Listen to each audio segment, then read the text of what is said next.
হিমন্ত বিশ্ব শৰ্মাৰ 2 নম্বৰ মানুহটো জিকিব পাৰিব নেকি? সেই শিৱসাগৰত আপুনি নিজেই কওক যে অসমৰ ভিতৰতে আটাইতকৈ বেছি মানুহ হত্যা কৰা, নামটো শুনিলেই অসমৰ মানুহে ভয় খোৱা জয়ন্ত হাজৰিকা আজি শিৱসাগৰৰ পৰা কেতিয়াবা জিকিব পাৰিব নেকি? মই সেইকাৰণে হিমন্ত বিশ্ব শৰ্মাক কওঁ, বোলো আপুনি মোক হৰুৱাম বুলি বিধানসভাত কৈ থৈছে, আপুনি মোক হৰুৱাম বুলি আপোনালোকৰ গোটেই আপোনাৰ 90জন নে কেইজন বিধায়কে একেলগতে মিটিং পাতি আপোনালোকে শপত খাইছে যে অখিল গগৈক এবাৰ শিৱসাগৰত হৰুৱাম, কিন্তু হৰুৱাবৰ কাৰণে আপুনি দিছে জয়ন্ত হাজৰিকা। জয়ন্ত হাজৰিকাক কোন মানুহে ভোট দিব য'ত যিজন জয়ন্ত হাজৰিকা বা কুশল দুৱৰীয়ে গোটেই শিৱসাগৰৰ মানুহ মাৰি খাস্তাং কৰি থৈছে। অকল মানুহ মৰা নহয়, গাহৰি মাৰি লৈ যায়। হয়নে নহয় আপোনালোকে নিজে কওক, হয়নে নহয় আপোনালোকে নিজে কওক। কে এন শইকীয়াৰ ৰিপৰ্টটো মোৰ লগত আছে, আপোনালোকে এবাৰ পঢ়ি চাওক। কে এন শইকীয়াৰ ৰিপৰ্টটো মোৰ লগতে আছে আজিৰ দিনটো। কে এন শইকীয়াৰ ৰিপৰ্টত ডাইৰেক্টলি জয়ন্ত হাজৰিকাই কেনেকৈ মানুহ মাৰিছিলে তাৰ একদম ডেছক্ৰিপশ্যন লিখা আছে, ডেছক্ৰিপশ্যন।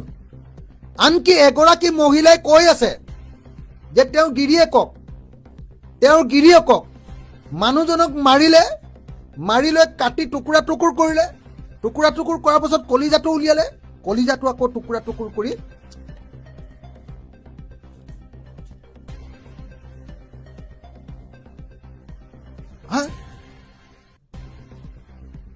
তো তেনেকুৱা এজন মানুহক বাৰু আপোনালোকে নিজে কওকচোন, বাৰু শিৱসাগৰলৈ পঠিয়াব লাগে নেকি? নিজে কওকচোন। মই সেইকাৰণে বাৰম্বাৰ কৈ আছো, আপোনালোকে সুধিছে যে শিৱসাগৰত আপুনি জয় খোৱাটো নিশ্চিত হয়নে নহয়।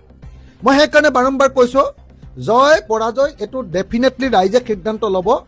কিন্তু মই বিজেপিক এটাই আহ্বান জনাইছো যে বিজেপিয়ে মোক তেওঁলোকৰ অসমৰ ইতিহাসৰ আটাইতকৈ ডাঙৰ হত্যাকাৰীজন মোৰ সন্মুখলৈ উলিয়াই দিব নালাগে। অসমৰ ইতিহাসৰ আটাইতকৈ বদমাছ ৰাজনৈতিক পুৰুষজন হিমন্ত বিশ্ব শৰ্মা মোৰ ওচৰলৈ আহিব লাগে। মই হিমন্ত বিশ্ব শৰ্মাৰ লগত ইলেকশ্যন খেলিব খোজো। হিমন্ত বিশ্ব শৰ্মা ভাৰ্চেছ অখিল গগৈ ইলেকশ্যন হ'ব লাগে। এইটোৱে ইলেকশ্যন খেলি ভাল লাগিব। জয়ন্ত হাজৰিকাৰ লগত ইলেকশ্যন খেলি ভাল লাগিব নেকি? নিজে কওকচোন।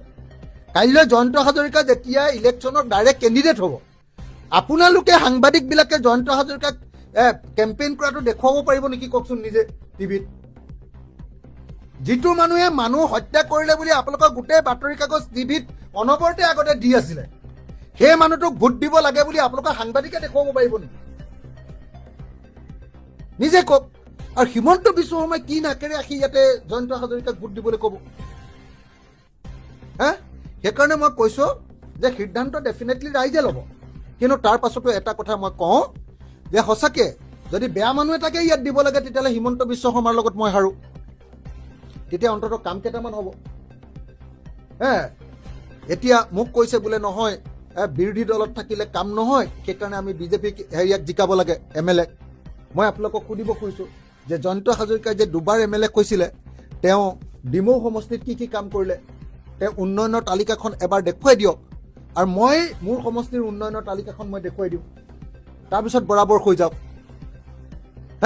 মই গোটেই জীৱন গুলি খাই মাৰ খাই গোটেই জীৱন মানুহৰ কাৰণে কাম কৰিলো, আৰু মোৰ বিৰুদ্ধে বিজেপিয়ে আগবঢ়াই দিছে অসমত আটাইতকৈ জনতাকে গুলিয়াই হত্যা কৰা আটাইতকৈ